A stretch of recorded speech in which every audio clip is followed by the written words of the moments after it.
Hello and welcome to today's Revisited. Today we're talking about the effects of one of the world's most destructive and costliest natural disasters, a hurricane in which nearly 2,000 people died. Hurricane Katrina began over the Bahamas in August 2005 as a depression, but it soon became a tropical storm. She crossed Florida, really strengthened in the Gulf of Mexico, before hitting land again, the destruction incredible right along the coast. Worse hit was New Orleans, as a series of key levees or dikes simply failed and water poured into the city. It swamped inland, eventually flooding 80% of New Orleans in waters that did not subside for weeks. As the storm hit, estimates say 4/5 of people had already fled, but many remained in their homes or in special centres. The roof of the Louisiana Superdome was severely damaged. Over 15,000 people left sheltering inside for days afterwards, one describing life there as a sweltering cesspool of human misery. Outside, bodies floating in the water, people dying from thirst and exhaustion. Go baby out here. They don't have no formula, no water, and they want us to survive out here. Where's FEMA? Where's the mayor? Soon, law and order broke down. There was widespread looting. There was also intense criticism of the speed of the response, even allegations that race and class affected the decisions made. Many singled out President George W. Bush, criticised for initially just surveying the damage from the window of Air Force One. This government will learn the lessons of Hurricane Katrina. We're going to review every action and make necessary changes so that we are better prepared for any challenge of nature or act of evil men that could threaten our people. In the months and years that followed, it's been estimated that over 1 million people never went back to the coast. New Orleans itself continues to recover, and France 24's correspondents Dan de Saint-Hippolyte and Philip Crowther have been back to meet those still rebuilding their lives.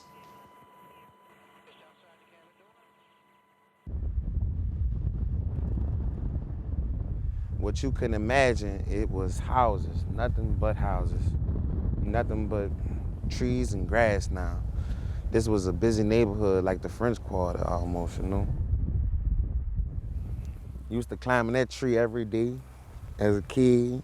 The lower 9th Ward hit so hard by the floodwaters is now an urban jungle. Mass hysteria.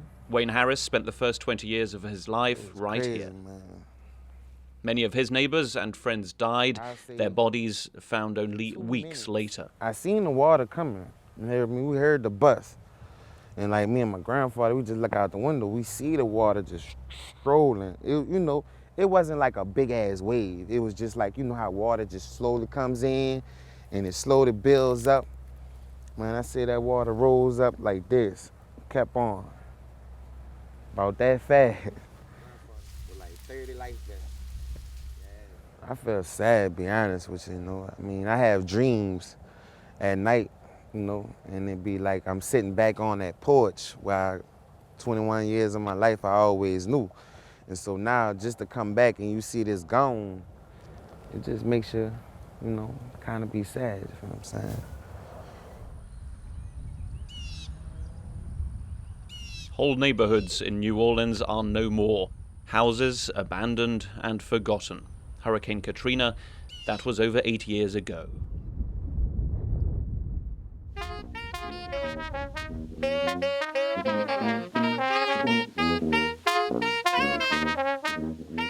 Wayne Harris was evacuated to Texas. He only recently returned to rebuild in another part of town. He lives off his music and plays the sousaphone in the New Creations brass band.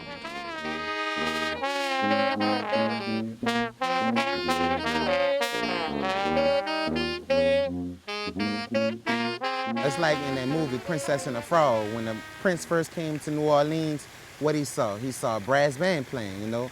So like, we just want to be a part of the tradition and keep it alive, and not to mention, we want to be one of the biggest bands to ever touch this city as well. That's our dreams, and hopefully the Lord will help us fulfill our dreams as well. This place looking like World War III hit it. I mean, but the progress now that you see, especially in the business parts of the city, is really grown. And now they have plans on, 10-year plans to have this city within the next 10 years to be the new Hollywood. Some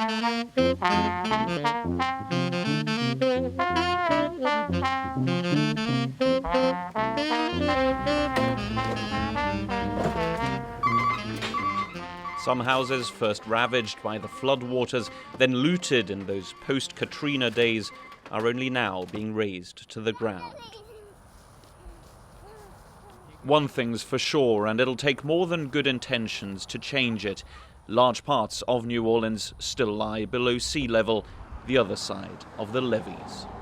In 2005, 80% of the city was flooded. Back then, when armed police patrolled these lawless and abandoned waters, Horacio Conde stayed behind. He refused to leave his dogs and cats that weren't being evacuated. Tommy, look at my dogs. Horacio survived. We show him the footage of what he calls his darkest days. First he smiles, proud of how he beat the flood. But then the memories of the animals that didn't survive, the house he lost, the cancer he was being treated for at the time, his medicine, also swept away. I make a lot of promise to God. If I survive this, I'm going to be a different person. I mean, I was ready to die. But now in that water, no way. I want to die with that filthy water. It was horrible. Horacio says he has now become a better person post-Katrina.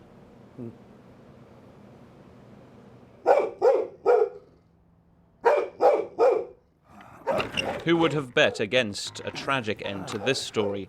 But there's a big silver lining. In order to build a new hospital, the debris of his destroyed house was bought up for good money. It's real quiet. You see, there's nobody here. They give me the cash money to pay for this house cash. I'm happy with what they did for me. I never expected anything like that. And so here I am on my new beautiful house, okay? The cancer was beaten too. All bad memories now. I'm on my feet again. It's like this. You go down, you go up, you know. So now I think, you know, that it's going to be like this forever now. And the more that he lives, the less that he tries. Show me you love me by the look in your eyes. These are the little things she's supposed to realize. This hurt into me. Every year, hurricane season brings renewed fears, which is why on the outskirts of town there are watchers to keep an eye on the enemy, the hurricane, 24/7 with weather balloons, radars, and all other means at their disposal. Meteorologists scan the skies. There are hundreds of weather stations like this one scattered around the United States. The man who has just come in for the night shift is Robert Ricks. Actually see when something is a threat on the radar, when it gets closer in, we could actually see the radar presentation of the Ricks same is the one who in 2005 wrote and sent out the message of impending doom, a highlight for a lifelong meteorologist. This is Katrina at landfall from a radar presentation. Most of the area will be uninhabitable for weeks, perhaps longer. Airborne debris will be widespread, may include heavy items such as household appliances and even light vehicles. Water shortages will make human suffering incredible by modern standards. We feel like the situation is now improved based on what has been done to at least safeguard against another Katrina or something less than Katrina. Now, we still feel like there's a big vulnerability for a Category 4, Category 5 type threat. There is this cost factor involved where, you know, to make it extremely safe for every eventuality is virtually impossible. The year's hurricane season ended without major damage. That is good news, and New Orleans can rest assured and sleep tonight.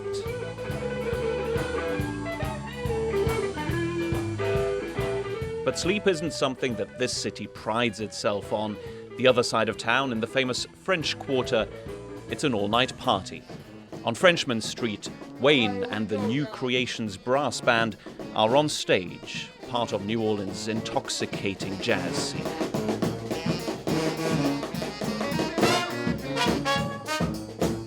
Twain is the backbone of the band.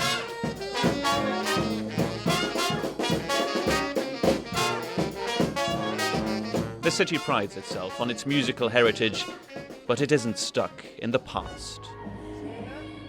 New trends emerge here all the time, like New Orleans bounce, a style based on hip-hop, known for its very explicit dance moves.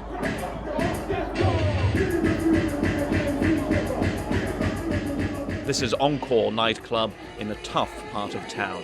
emceeing tonight is Sissy Nobi, one of the stars of New Orleans bounce.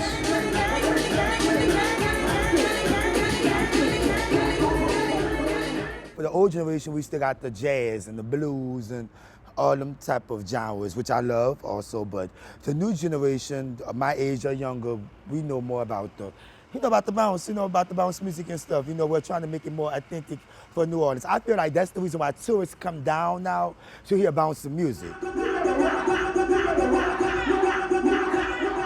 got like 10 girls just bent over, shaking their ass, wobbling, twerking, doing, shaking, hustling.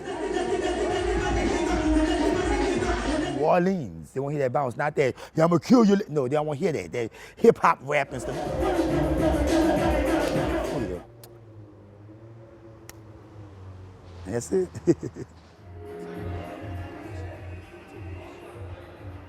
There's a more somber side to the night here. The city leads the statistics nationwide in terms of urban and gang violence. The murder rate here is shocking. During our week of filming, there was a murder every day. There was an appeal by the police for witnesses as well for this murder in plain daylight. There are shrines to the dead throughout New Orleans, this one for a teenager. Since Katrina, the situation hasn't changed, and won't, it seems. New Orleans and gang violence go hand in hand.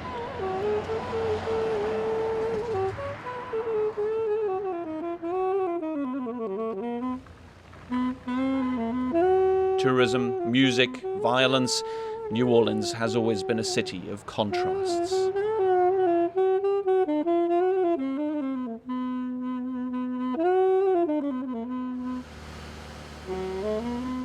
The city also moves to the rhythm of hammers and power drills, the land where this new university medical center now stands, as well as houses like Horacio Conde's, was once flooded by stinking water. It's progress. It's progress, It's great. It's great.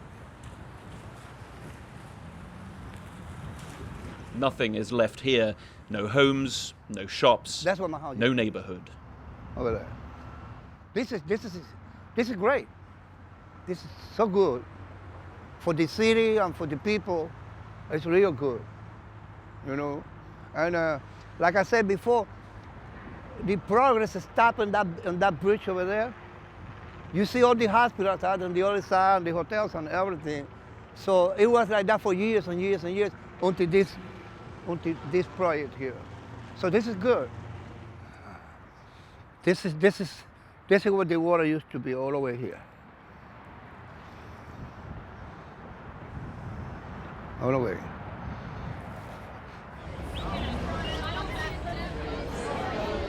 On match day, when the Saints play at the Superdome, New Orleans unites.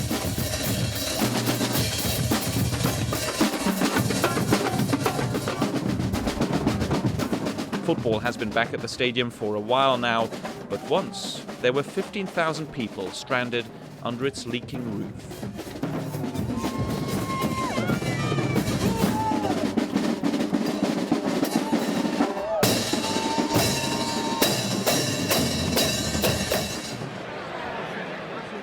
The Superdome was one of the first buildings to be renovated post-Katrina.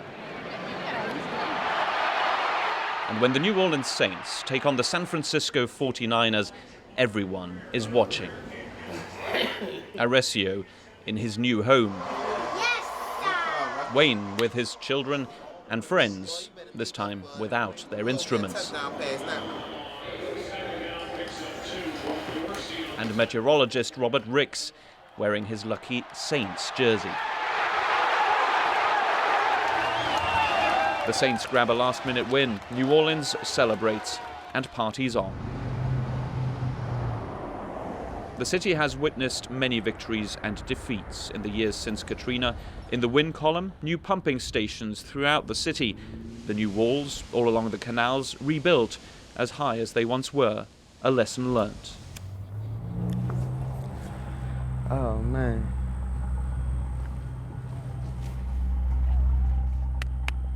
Yeah. I don't think no Katrina gonna ever hit again, though. It was 25 years from Betsy, you know? If a category 5 actually hit here, or a 4, I think it's just gonna be over for it. It's gonna be done. That'd probably be too hard to rebuild again. But knowing the city, it'd probably bounce back again.